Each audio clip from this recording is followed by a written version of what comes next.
누가복음 19장 28절에서 40절입니다. 예수님이 예루살렘을 향하여 가십니다.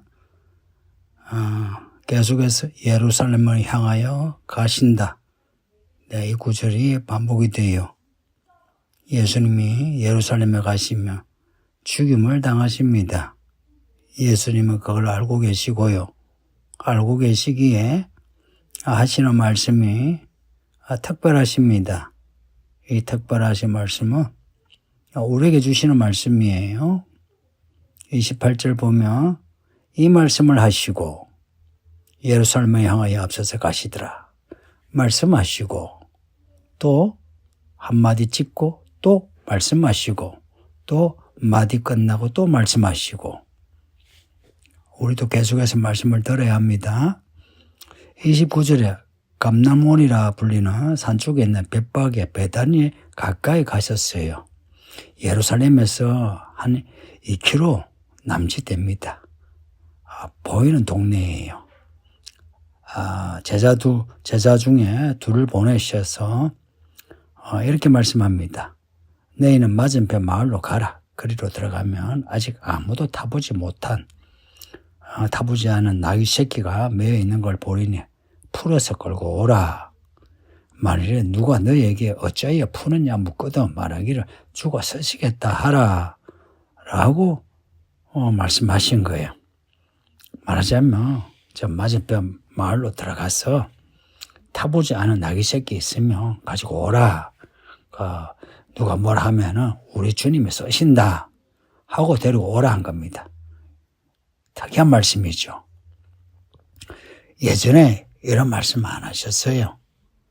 근데 십자가 가까이 가시면서 예수님은 모든 것이 준비되어 있다는 거 아시고요. 또 한편 예수님 스스로 모든 것을 준비하십니다. 다시 말씀드릴게요. 십자가로 가까이 가시면서 모든 것이 준비되어 있다는 거 아시고 또한 예수님 자신도 모든 것을 준비하십니다. 이 제자 둘이 건너편 그 마을로 들어갔는데 진짜 나귀 새끼가 있는 거예요. 그래서 그 나귀 새끼 이제 풀어서 가지고 오려니 그 나귀의 주인들이 하는 말이 왜 그 나귀 새끼를 풀느냐, 왜 남의 나귀 새끼 왜 가져가느냐 이런 거죠.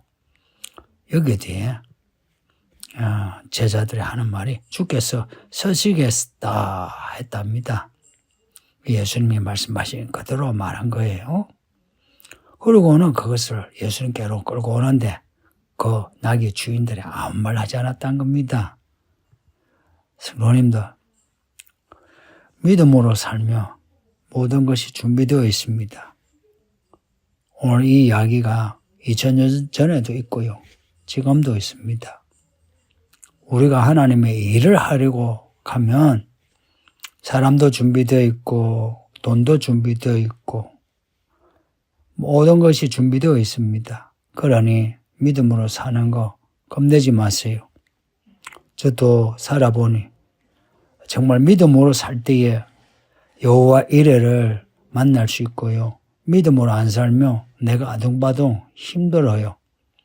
좀 남들보다 편히 못 살고 누리지 못해도 하나님이 여호와 이레 하나님 준비하신 하나님인 걸 알면 그러면 마음이 달라요. 평안하고요. 담대해지고요. 예수님이 이제 나귀 새끼 타고 이제 가십니다. 예루살렘으로 가세요. 35절에 그것을 예수께로 끌고 와서 자기들의 겉옷을 나귀 새끼 위에 걸쳐놓고 예수를 태우니 이 구절이 아주 흥미로워요.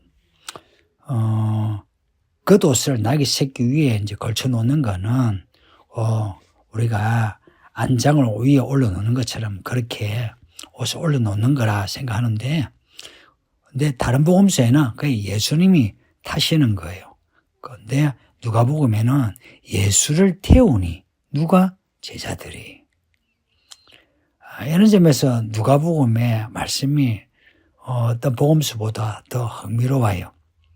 그 묘사가 구체적이에요. 예수를 태우니 가실 때에 또한 그들이 제자들이 자기의 겉옷을 길에 펴더라. 우리가 레드카펫 하죠. 왕이 지나가는 길을 지금 펼쳐주는 거예요.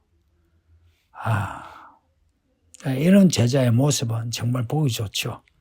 근데 이제 이거는 이제 영광의 길이죠. 근데 예수님이 십자가로 이제 죽는다 할 때부터 이제 제자들이 다 빠져나가고 없어요. 여러분은 어떨 것 같아요? 여러분 영광의 길에 옷을 펼치고 종려나무 흔들고 막 찬양하고 하는 거는 이제 해요. 근데 이제 내가 믿음으로 살다가 죽는다 싶으면 어떻게 할 것 같아요? 끝까지 갑시다. 왜 이런 이야기를 이렇게 기록해서 우리에게 읽게 하고 듣게 하겠어요? 끝까지 가라. 끝까지 가라는 겁니다. 끝까지 가라. 끝까지 가려면 마귀의 시험에 들지 않아야 합니다. 마귀가 항상 중간중간에 시험에 빠지게 해서 끝까지 가지 못하게 합니다. 무슨 이유를 만들었더라도. 그래서 무슨 이유든 불구하고 예수님을 끝까지 따라가야 합니다. 예수님 따라가는 거 상황 논리로 자기를 변명하면 안 되고요.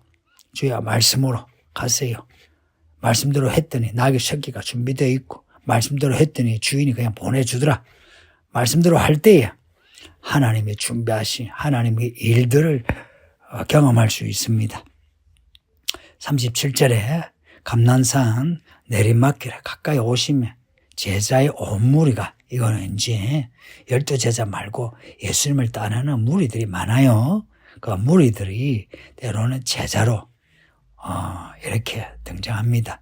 제자의 온 무리가 자기들이 본 바 모든 능한 일로 인하여 기뻐하며 큰 소리로 하나님을 찬양했어요. 이 사람들은 다 예수님 하신 말씀 들었고요. 예수님 하신 일을 본 거예요. 성경에 다 기록은 안 되어도요. 예수님이 예루살렘에서 하나님의 능력을 많이 보여주신 거예요. 그러니 예수님의 그 말씀을 듣고 기적을 본 사람들은 예수님, 이 나사렛 예수가 오실 메시아 다윗의 자손이라고 믿은 거예요. 그래서 모든 능한 일로 인하여 기뻐하며 큰 소리로 하나님을 찬양하더라.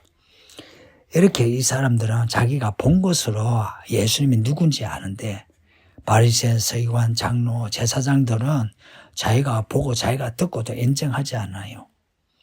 그래서 악은요 사람을 무지하게 만들어요. 죄사함을 받고 의로워야 하나님의 말씀이 바로 들어오고요. 깨닫게 되고요. 이들이 이제 하나님을 찬양하는데 하나님을 찬양해요. 38절에 찬송하리로다 주의 이름으로 오시는 왕이여 하늘에는 평화요 가장 높은 곳에서는 영광이로다. 이 찬송 예수님 태어날 때에 천사들이 찬송했던 앞에 2장의 내용과 비슷하죠. 근데 거기는 하늘에 영광이요 땅에 평화라 이래 나오는데 근데 38절 여기는 하늘에는 평화요 가장 높은 곳에서는 영광이로다 이렇게 나와요. 좀 달라요. 다른데 다른 것에 마음 두지 않아도 돼요. 같은 찬송입니다. 하늘의 평화 높은 곳에 영광. 여기는 이제 땅은 없고 하늘과 가장 높은 곳. 고로 이 찬송은 백성들이 예수님을 인하여 하나님께 영광 돌리는 내용입니다. 예수님을 메시아로 보는 거예요. 이 찬송을 들은 어떤 바리새인들이 자 이들은 항상 예수님에 대해 안티예요. 어찌하든지 예수님께 책 잡으려고 하는 그런 사람들이에요. 이 사람들이 예수님께 직접 하는 말이 선생이요 당신의 제자들을 책망하소서 그렇게 말을 하는 거예요. 말하자면 주의 이름으로 오시는 왕이여 하늘의 평화여 가장 높은 곳에는 영광이로다. 이런 찬송은 메시아만 혹은 하나님만 듣는 거죠. 하나님만. 그런데 이 나사렛 예수가 이런 찬송을 듣고 가만히 있으니까 어떻게 이런 찬송을 듣고 놔두느냐고 이들을 책망하라고 이들이 하나님을 모독하고 있다는 겁니다. 그러나 이런 일반 무리들이 예수님이 누구신지 알고 찬송하는 거 보세요. 지금도요, 많이 배운 사람들, 많이 가진 사람들이 예수님을 잘 몰라요. 못 배우고 없는 사람, 그래서 가난한 사람, 애통한 사람, 이 사람들이 예수님 소문만 들어도 예수님 하고 부르짖어 기도하고 지금도 병이 낫고 문제 해결돼요. 문제 해결 안 되어도 괜찮은 인생 살고 싶어요. 문제 해결되는 그는 결핍된 생활하고 싶어요. 성경은 뭐 문제 없이 그냥 편안하게 사는 걸 성경에서는 안 좋아합니다. 하나님의 도움이 필요한 삶이 정말 하나님이 좋아하는 삶입니다. 하나님의 도움을 필요로 하는 것. 그것이 이제 믿음을 일으키죠. 그죠? 뭐 필요가 없으면 어때요? 그냥 내가 편한 대로 살죠. 이 바리새인들은 예수님이 누구신지 모르고 지금 이러는 거예요. 40절에 예수님이 바리새인의 말을 듣고는 내가 너에게 말하노니 만일 이 사람들이 침묵하면 돌들이 소리 지르리라. 돌들이 소리 지른대요. 하늘과 땅이 소리 지른대요. 짐승도 소리 지른대요. 침묵하면. 예수님이 예루살렘에 들어가시는데 가만히 있으면 하늘과 땅, 돌들과 짐승들이 다 소리 지른대요. 이 무슨 말씀이겠습니까? 예수님이 만왕의 왕이시란 겁니다. 예루살렘을 구원하시는 메시아요. 온 인류를 구원하시는 메시아란 겁니다. 이걸 하늘과 땅 돌들도 아는데 어떻게 사람들이 가만히 있을 수 있느냐는 거예요. 성도님들 매일매일 찬양합시다. 가능하면 가정에서 예배하세요. 가정에서 예배하면 그래도 하루에 한두 곡은 찬양할 수 있죠. 이 시대에 찬양하는 소리가 없어지고 있어요. 예배 때 찬양하는 거 좀 있죠. 그 시간에만 찬양하는 거 좀 의식적이죠. 그죠? 우리 일상에서 찬양하세요. 가능하면은 찬송과 찬양하면 좋아요. 왜 그러냐? 그 가사가 하나님께 영광되는 찬양이에요. 일반 CCM 같으면 그런 CCM은 우리의 감성을 만져주는 찬송이 많아요. 근데 찬송도요, 그 가사와 그 곡조가 하나님께 영광되어야 해요. 38절 보세요. 찬송하리로다 주의 이름으로 오시는 왕이요. 하늘에 평하여 가장 높은 곳에서는 영광이라. 이런 아름다운 찬양을 부르는 성도들이 되기를 바랍니다. 아버지 하나님 감사합니다. 오늘도 주의 말씀 읽고 또 듣게 하시니 우리 모든 성도들이 우리에게 오신 또 오실 만왕의 왕 예수님을 찬양하게 하소서. 감사하고 예수님 이름으로 기도옵나이다. 아멘.